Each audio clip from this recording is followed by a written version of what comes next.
മുംബൈ ഭീകരാക്രമണ കേസിലെ മുഖ്യ സൂത്രധാരൻ തഹാവൂർ റാണയെ ഇന്ന് ഇന്ത്യയിലെത്തിക്കും. റാണയുമായുള്ള പ്രത്യേക വിമാനം ഉച്ചയോടെയാകും ഡൽഹിയിലെത്തുക. തിഹാർ ജയിലിൽ റാണയെ പാർപ്പിക്കും. അനേന സതീഷ് ചേരുന്നു വിവരങ്ങൾ നൽകാൻ. അനേന, ഈ NIA കസ്റ്റഡിയിലെടുക്കുമെന്ന് നേരത്തെ റിപ്പോർട്ടുകളുണ്ടായിരുന്നു. ഇന്ത്യയിലെത്തിക്കുന്ന മുറയ്ക്ക് നിയമ നടപടികൾ അത് ഏത് തരത്തിലാണ് ധാരണയായിട്ടുള്ളത്? അരുണ്യ, 2008 മുംബൈ ഭീകരാക്രമണ കേസ് പ്രതി തഹാവൂർ റാണയെ ഇന്ത്യക്ക് കൈമാറിയിട്ടുണ്ട്. റാണയെയും കൊണ്ടുള്ള പ്രത്യേക വിമാനം US-ൽ നിന്ന് പുറപ്പെട്ടു കഴിഞ്ഞു. ഇന്ന് ഉച്ചയോടെ ഡൽഹിയിൽ എത്തുമെന്നാണ് അറിയാൻ സാധിക്കുന്നത്. ഡൽഹിയിലെത്തിയ ഉടൻ റാണയെ NIA അറസ്റ്റ് ചെയ്യും.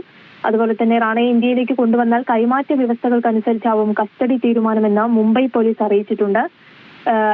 2008 മുംബൈ ഭീകരാക്രമണവുമായി ബന്ധപ്പെട്ട NIA രജിസ്റ്റർ ചെയ്ത കേസിലാണ് റാണയെ നിലവിൽ അമേരിക്കയിൽ നിന്ന് ഇന്ത്യക്ക് കൈമാറുന്നത്.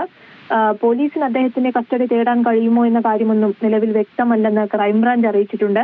എന്തായാലും കൈമാറ്റത്തിന്റെ കാരണങ്ങളും വ്യവസ്ഥകളൊക്കെ വിശദമായി പരിശോധിച്ച ശേഷമായിരിക്കും അത്തരത്തിലൊരു തീരുമാനമുണ്ടാവുക.